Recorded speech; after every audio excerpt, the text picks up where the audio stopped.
Oui, c'est papy youtubeur. J'arrive de moto là, mon vieux. Il a fait. J'ai failli m'attraper la pluie, hein. Mais bon, là ça va. Ça va beaucoup mieux. Alors, on revient sur la confusion. Je suis allé voir dans le dictionnaire. L'étymologie de confusion, c'est le mot confusio. Confusio, ça veut dire trouble. Ça veut dire désordre. Et ça veut dire aussi destruction. Alors, quand même, on a plutôt intérêt à en savoir un peu plus sur la confusion. On a vu déjà dans un premier temps que confusion, c'était pas de solution immédiate. Donc une confusion, c'est pas de solution immédiate. Et, euh, et à chaque fois qu'on accumule les pas de solution immédiate, eh ben on a quoi? Qu'est-ce qu'on a? On accumule les confusions. On accumule le trouble, on accumule le désordre et on accumule la destruction. Donc c'est vachement important dans nos vies, dans l'ensemble de nos vies, dans tous les secteurs de notre vie, de bien vérifier où est-ce qu'on a une confusion, où est-ce qu'on a éventuellement une situation où on n'a pas de solution immédiate. Et comme je vous l'ai dit, on la note bien et on fait comme on l'a dit dans la dernière vidéo. Je ne vais pas m'étendre là-dessus. Une confusion, c'est... comment dire? Une confusion, c'est comme s'il y avait tout un ensemble de données qui étaient aléatoires, qui étaient au hasard et qu'on ne savait pas. Je vous donne un exemple. Qu'est-ce que ça pourrait être une confusion? Et je vais vous donner aussi la solution de comment on résout une confusion. Voilà, vous voyez cette tasse là? Je viens de finir le café. Je sais pas où la mettre. Est-ce que je la mets sur mon bureau? Est-ce que je la mets à côté de mon bureau? Est-ce que je la mets là-bas sur le fauteuil parce que ici j'ai beaucoup de travail, je veux pas tâcher mon bureau? Confusion. Donc j'ai tout un tas de données possibles aléatoires comme ça où je sais pas quoi faire avec ça. Aléatoire, ça veut dire mouvement au hasard, hein, c'est-à-dire ça vient, ça va. On n'a aucun contrôle dessus. La confusion, c'est le désordre. Vous voyez, j'ai un désordre mental à ce moment-là. Alors, il suffit simplement que je prenne une donnée stable. On appelle ça une donnée stable. Il suffit simplement que je prenne une décision de la poser, même provisoirement, de la poser sur l'étagère de la cuisine. Alors, je vais, hop, hop, je la pose sur l'étagère de la cuisine. Immédiatement, la confusion s'arrête. Pourquoi?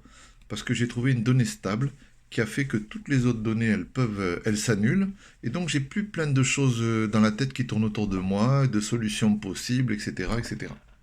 Donc, imaginez maintenant que je retourne chercher et que je trouve que cette place n'était pas bien étudiée. Oh pauvre de nous. Eh bien la confusion, elle revient. Parce que je recommence à me dire, et si je la mettais là, et si je la mettais là, et si je la mettais là, et si je la mettais là. D'accord? Par contre, si je décide, même provisoirement, de lui trouver une place, allez, je la mets à l'angle de mon bureau derrière mon ordinateur. Ouf! Ça y est, j'ai commencé à résoudre la confusion. Même si c'est provisoire, parce que c'est une place provisoire, j'ai commencé à résoudre la confusion. Et il en va pour toutes les situations de la vie. Je suis dans la circulation, Euh, je suis là, est-ce que je prends à droite, est-ce que je prends à gauche? Oui, mais là, oui, mais là, oui, mais tu comprends, oui, mais les gens, ils arrivent de l'aéroport, oui, mais là, c'est le bord de mer, oui, mais là, c'est la voie rapide. Confusion. Tout un tas de pensées, de mouvements et de données aléatoires. Qu'est-ce que je fais? Allez, je prends la décision, je prends à droite et je prends par le champ de course. Fin de la confusion. J'ai pris une décision, j'ai pris une donnée stable, ça s'appelle.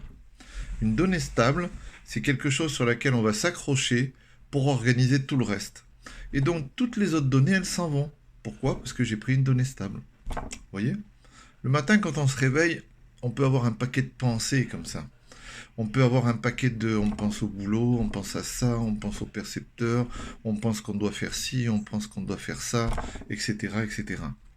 Moi, personnellement, le matin, je prends une donnée stable.